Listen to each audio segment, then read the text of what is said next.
বিষয়ক সংস্কার কমিটি যে সুপারিশগুলো করেছে, এই সুপারিশগুলোর অধিকাংশ সুপারিশই কোরআনের সাথে সাংঘর্ষিক, ইসলাম ধর্মের সাথে সাংঘর্ষিক, মুসলমান এবং ইসলাম বিরোধী সংস্কার প্রস্তাবনা তারা করেছে।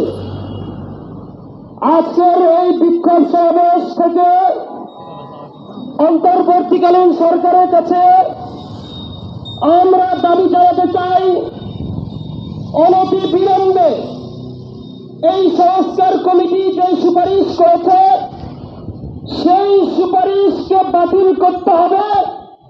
শুধু সুপারিশ বাতিল করলেই চলবে না, সাথে সাথে সেই কমিটির সকল সদস্যকেও বাতিল করতে হবে। আর একটি দাবি জানাতে চাই, যেই সকল কমিটির সদস্যরা এই কোরআনের সাথে সাংঘর্ষিক সুপারিশগুলো করেছে সেই কমিটিকে শাস্তির আওতায় আনতে হবে। আর যদি তা না করা হয় তাহলে এই বাংলার আপামর মুসলিম জনতা তাদের হৃদয়ে যে রক্তক্ষরণ হচ্ছে, এই রক্তক্ষরণ অন্তর্বর্তীকালীন সরকার বন্ধ করতে পারবে না।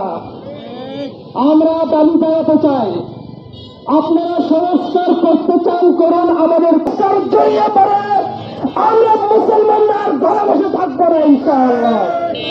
ইতিমধ্যে আমার মুসলিম জনতা